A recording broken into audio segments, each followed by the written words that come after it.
promulga la Helburton el 1 de marzo del 96, ya existen varias normas que instrumentan el bloqueo. Exactamente 8, más o menos. A partir de las proclamas que salieron en el 60 y después en marzo del 61, de la llamada ley o enmienda de asistencia al exterior, del decreto 3447 que aplica la ley de comercio con el enemigo, que representa la declaración formal del bloqueo hacia Cuba el 6 de febrero del 62, tenemos un número de disposiciones normativas de dudosa legalidad, pseudolegales, como lo he llamado, que instrumentaban jurídicamente el bloqueo por el solo hecho de hacer una revolución a 90 millas y de no cumplir los dictados de Washington. La Helburton está diabólicamente concebida. He sostenido que no es un documento jurídico disparatado, sino bien pensado por el enemigo, diabólicamente concebida. Consta de 4 títulos y un título preliminar, o una sección preliminar que establece algunas definiciones y la estructura de la ley. Pero la Helburton incorpora por referencia, que es una técnica de instrumentación jurídica, 53 disposiciones jurídicas. Incorporar por referencia quiere decir que en un momento determinado señala, se aplica aquí el artículo tal de la ley tal, se aplica aquí el código tal de la ley tal. Si nosotros vamos a buscar las 53 incorporaciones por referencia, la Helburton aumenta considerablemente su grosor y se convierte en un verdadero ladrillo de disposiciones normativas coercitivas. Contiene además 16 enmiendas de otras disposiciones preexistentes. Se modifica otras 16 disposiciones jurídicas que sí incorpora al texto legal, porque al modificar tiene que reproducir el nuevo texto que sustituye el anterior. Entiéndase entonces lo que quiero decir, sin aplaudir al enemigo ni elogiarlo, que está bien concebida, diabólicamente, para hacer daño. Se trata de una norma de coerción económica, llamada así por la doctrina, la intromisión de Estados Unidos en el comercio internacional de terceros estados. Lo que sucede es que muchas veces estos amigos, porque que critica al enemigo ya se hace amigo, se cuidan mucho de defender a Cuba totalmente. Algunos sí, no todos lo hacen totalmente. Pero, por ejemplo, hay 2 autores españoles que plantean que la intromisión de Estados Unidos en las relaciones comerciales internacionales ha llegado al límite insospechado. Y yo les contesté un día con modestia, pero con principio. No ha llegado al límite insospechado. Sencillamente no tiene límite. Se trata de una guerra. Es una guerra con ropaje de derecho, porque el bloqueo es un acto de guerra.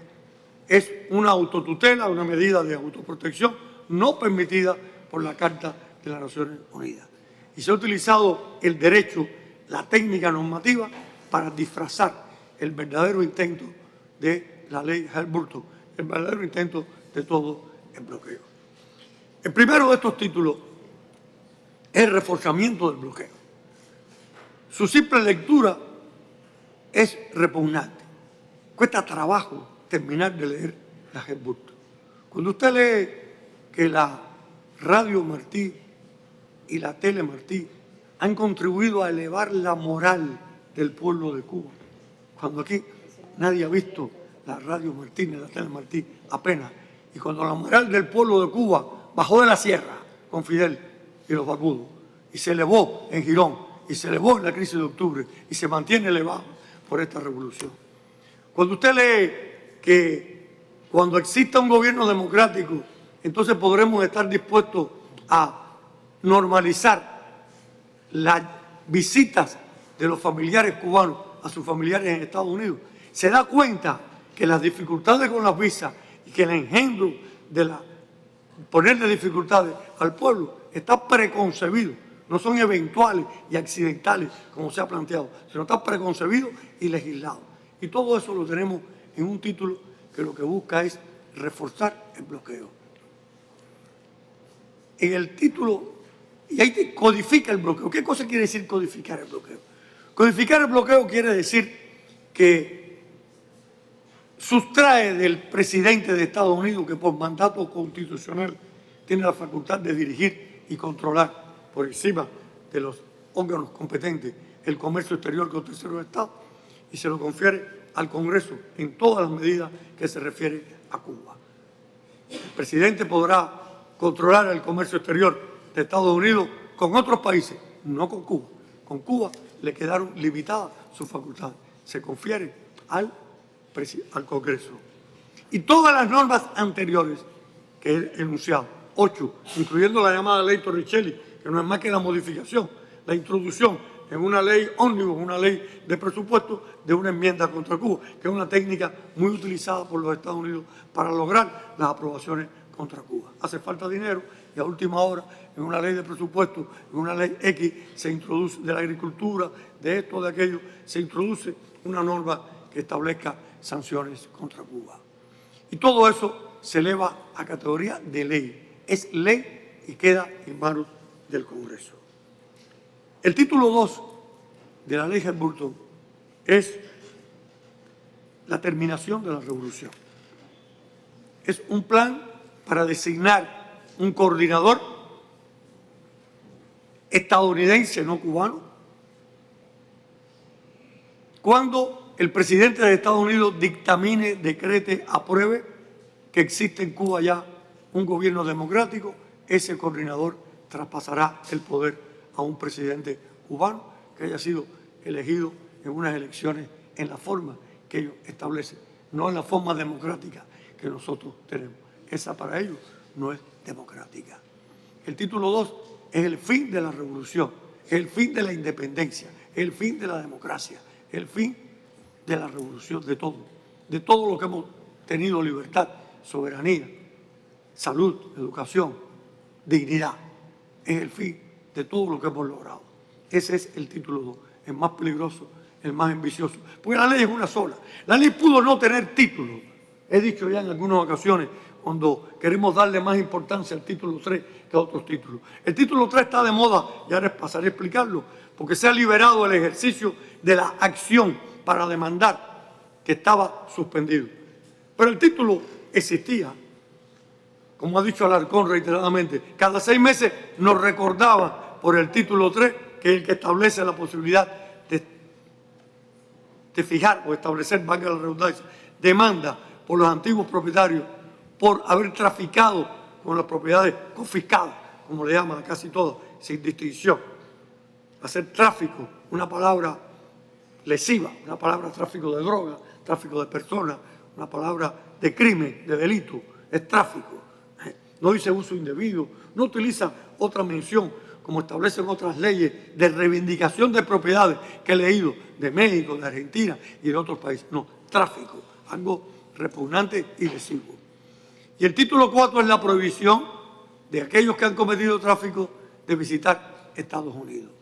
Pero he dicho y resumo esta división rápida, que pudo no haber tenido título, ni capítulos, ni secciones. Pudo haber sido seguida. Es un problema de técnica normativa, de instrumentación jurídica, porque el objetivo es uno solo: destruir la revolución. El primero, refuerzo el bloqueo. El segundo, todo acabo con la revolución. Y no hay levantamiento del bloqueo hasta que no se acabe con la revolución. Total, se disuelva el Departamento de Seguridad del Estado, incluyendo los CDR. Es decir, los CDR son del G2, son de la seguridad del Estado. Para él, como ha dicho Alarcón en los barrios de Bate también. Entonces, y el título 3 es la zanahoria que le dan, porque como es volver al capitalismo, no hay capitalismo sin propiedad privada. Y hay que devolver las propiedades a los que la tenían. Y al mismo tiempo le estoy dando una zanahoria porque le estoy permitiendo por el título 3, mientras no llegue el título 2, que no va a llegar nunca. De eso estamos convencidos, porque esta revolución no va a rendir sus banderas. Mientras no llegue el título 3, del título 2, perdón, entonces tendrá la posibilidad de demandar en las Cortes de Estados Unidos contra aquellos que están traficando. ¿Por qué estuvo suspendida el derecho de ejercer la acción de demandar ante los tribunales? Porque el título 3, que se aplazó su entrada en vigor hasta el mes de agosto del propio 96, estableció una posibilidad, una autorización del presidente de suspender por un término de hasta 6 meses el ejercicio de esa acción si a su juicio no era conveniente. No voy a leer lo que establece la ley. Si a su juicio no era conveniente en ese momento. Y apenas promulgada la ley Helms-Burton, la Unión Europea, España y algunos países establecieron demandas ante el órgano de solución de diferencias de la Organización Mundial del Comercio. Y Estados Unidos, el gobierno de Estados Unidos, pactó con la Unión Europea, suspendo el ejercicio de esta acción si se retira esas demandas. Y durante todas las administraciones, desde entonces hasta ahora, durante 23 años, se vino suspendiendo, hasta que llegó, como yo le llamo, la roscatrón, la tuerca que aprieta, la que no quiere rendir por hambre. Jurídicamente, estamos en presencia, como he dicho, de normas de coerción económica, medidas de guerra con ropaje de derecho, medidas de guerra, un enunciado normativo. El imperio es el único Estado en el mundo que ha utilizado este tipo de normas donde quiera o cuando quiera que le ha interesado. El bloqueo tiene sus abuelos. Antes de la Revolución, allá por el año 1945, un juez llamado Leone Hahn, en el Tribunal Supremo de Nueva York, dictó una sentencia que dijo más o menos así: donde quiera que exista una relación jurídica, cualquiera que fueren las partes, si afecta a intereses de Estados Unidos, si ciudadanos de Estados Unidos se consideran afectados, las leyes de Estados Unidos resultan aplicables y sus cortes son competentes. Doctrina de los efectos. Es decir, efecto dañino a Estados Unidos, yo aplico mis leyes y mis cortes. Eso no lo puede hacer más nadie en el mundo y no lo ha podido hacer más nadie en el mundo. No hay Estado que pueda dictar eso. La legalidad de la Helms-Burton, y entro ya directo a lo que me pretendo, es manifiesta. Un Estado legisla no solo para el territorio, sino porque tiene territorio, legisla. Porque en su territorio tiene nacionales y extranjeros. Y cuando el Estado dicta leyes para el territorio, que se llaman normas territoriales, obliga a todos los que están en el Estado, a nacionales y a extranjeros. Todos en el territorio están obligados con determinadas medidas. Pero el Estado tiene también población. Territorio, población y organización política son los elementos que integran el Estado. Y como el Estado tiene población, tiene el derecho y el deber de legislar sobre ello. Y una persona tiene un estatuto como ciudadano. Esas son las normas extraterritoriales que puede dictar el Estado. Aquellas que están encaminadas a sus nacionales, que los siguen donde quiera que se encuentra, como la sombra al cuerpo, como la mochila imaginaria que llevamos en la espalda. De lo contrario, el solo cruce de una frontera haría incierto todos los derechos para el hombre. ¿Cómo me llamo? ¿Qué derechos tengo? ¿Cuándo regreso a mi país? ¿Qué puedo hacer? Va controlado con su ley personal. De esta manera, sin pretender dar una clase, pero para demostrar la manifiesta ilegalidad de la ley Helms-Burton y de todo el andamiaje pseudo-legal del bloqueo, el Estado puede controlar a sus nacionales donde quiera que estén y puede legislar y obligar a todos, sean nacionales o extranjeros, cuando estén en su territorio. Los Estados Unidos podían entonces prohibirle a los estadounidenses, donde quiera que se encuentren, negociar con Cuba, pero solo los estadounidenses, no a todos los ciudadanos del mundo.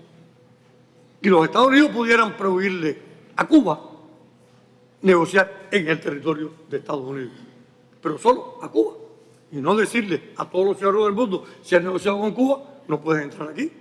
Y si has negociado con Cuba, te aplico esta sanción.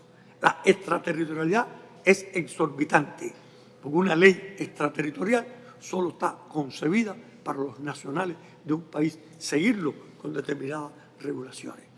En fin, la Helms-Burton excede del ámbito de la facultad legislativa del Estado de Estados Unidos. viola las normas del derecho internacional y viola las propias normas que se establecen para la convivencia pacífica en la comunidad jurídica internacional. No voy a pasar detenidamente a cada una de las violaciones que hacen en el ámbito del derecho internacional: intromisión de los asuntos internos, injerencia, lesión a la soberanía. No voy a pasar por ello. Todo eso lo vamos a dejar por sentado. Viola la propia Constitución norteamericana, viola los principios de los llamados padres fundadores que se propusieron cuando se revisan la Constitución y las propias enmiendas. Prohíbe la aplicación del acto de Estado, que es un acto típico del derecho norteamericano, que ya se nos aplicó con una enmienda cuando ganamos Sabatino en el año 63, específicamente para un caso, pero lo prohíbe generalmente ahora Cuba. Sustrae, como dije, las relaciones o las facultades del presidente de Estados Unidos. Le da instrucciones a los tribunales en una franca violación de la llamada división tripartita de poderes. Sustrae también facultades del Ejecutivo para dárselas al Legislativo en otra violación de la llamada división tripartita de poderes. Es decir, la Helms-Burton puede ser declarada ilegal por un tribunal que se respete y por jueces que se respeten.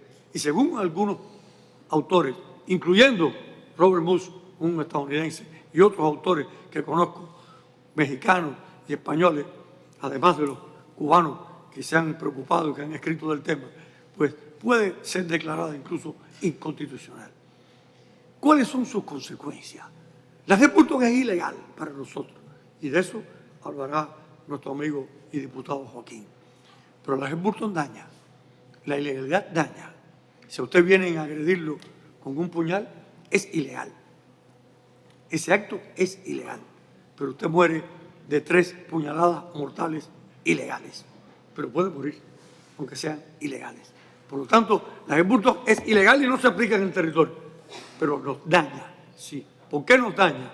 Porque está encaminada a cerrar la economía, a destruir la revolución, destruyendo la inversión extranjera, destruyendo la presencia de inversionistas extranjeros, haciendo que se retiren las sucursales extranjeras, creando el pánico económico, creando el miedo y creando temor de negociar con Cuba. Ya, el bloqueo es más que Helms-Burton, como he dicho, porque el bloqueo nos prohíbe, como establece el discurso de nuestro canciller en Naciones Unidas y el informe que se presenta año tras año, establece y nos crea hasta la muerte de niños y de personas por no poder acceder a veces a una medicina. Pero la Helms-Burton lo que está buscando es que se cierre la economía y rendir por hambre al pueblo cubano. La ilegalidad refuerza la injusticia, porque un acto puede ser injusto y usted dice, pero es nuestra ley, pero un acto injusto, inhumano, delictivo e ilegal, al amparo del derecho internacional y al amparo del propio derecho de Estados Unidos. ¿Cuál va a ser el futuro? No me atrevo a decirlo, pero seguramente y total, o sea, no me atrevo a decir los pasos, pero el futuro es uno solo, su fracaso. No los entendemos, como ha dicho la vicepresidenta, no nos han entendido nunca, no conocen al pueblo cubano, no entienden la revolución y vamos a salir adelante con toda seguridad. ¿Cuál será el camino de las demandas? Bueno, sin levantar qué va a venir, porque no podemos decirlo, ni lo sabemos, porque primero no lo sabemos, y si lo sabemos no lo decimos, para que ellos no lo sepan, pero sin levantar lo que va a venir. El juez americano se va a enfrentar, para llamarle americano al juez estadounidense, juez federal en este caso, demanda por más de $50,000, tiene artículos que permiten triplicar esa demanda y después aplicar los intereses. Hay demandas como la que tenemos de Exxon, que llega a 2.200 millones, acumulando los intereses. Hay demandas, el solo hecho de una demanda por $50,000, si la triplica por 3 y le aumenta los intereses, ya llega a $500,000. Por $50,000 quizás no valga la pena demandar en Estados Unidos, porque los abogados son muy caros y los pleitos son muy caros y son muy largos. Pero el juez estadounidense, y retomo la idea, se va a encontrar con que aplica el estatuto de la Helms-Burton o aplica su derecho tradicional. aplica el precedente judicial. Esa doctrina de que el juez hace la ley, el stare decisis, como dicen los latinos, el mirar fijamente atrás, mirar qué hicieron los jueces anteriores. Eso crea, eso que nosotros llamamos jurisprudencia, crea precedente judicial, crea la ley. Si va a su doctrina teórica, si va a sus precedentes judiciales, va a estar muy lejos del Helburto. Tendrá competencia cuando su propia ley le traza otras competencias para conocer de litigios sobre bienes inmuebles. La propia codificación estadounidense establece que son los bienes inmuebles situados en el Estado. Para regular reclamaciones de otra persona, los precedentes judiciales establecen que debe estar at home, en la casa, tener vínculos directos con Estados Unidos. ¿Qué vínculo directo tiene la Corporación Civil? Por poner un ejemplo, con Estados Unidos. Entonces, el juez va a encontrar muchos problemas, van a haber muchas objeciones y van posiblemente a demorar esta batalla mucho tiempo. Se inicia una guerra de las demandas condenada al fracaso, totalmente al fracaso. Ello sin contar su difícil ejecución y otros problemas jurídicos que excederían del tiempo concedido. El mensaje final: la Helburton, como todo el bloqueo, es inhumano, injusto e ilegal.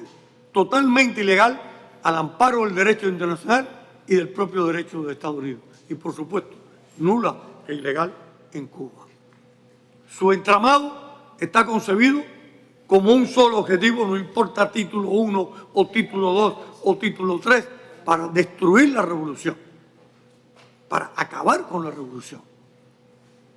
Las demandas han sustraído de la mesa de negociación Estado, gobierno, las llamadas claims, para tirarla a la jauría de los abogados y los reclamantes y tirarla a la vía privada. Lo que crea también un obstáculo para las relaciones diplomáticas, como ha establecido, como ha dicho la Cancillería y el propio Cosío en otras ocasiones, que es un conocedor de la materia. Y todos estos problemas se derivan de esta roscatrón, de esta aplicación del título 3 de la ley Helburton, que lo que hace es estar de moda y ser llamado, pero que no es parte más de la propia ley, que lo que busca, repito, es destruir la revolución que nosotros no vamos a permitir.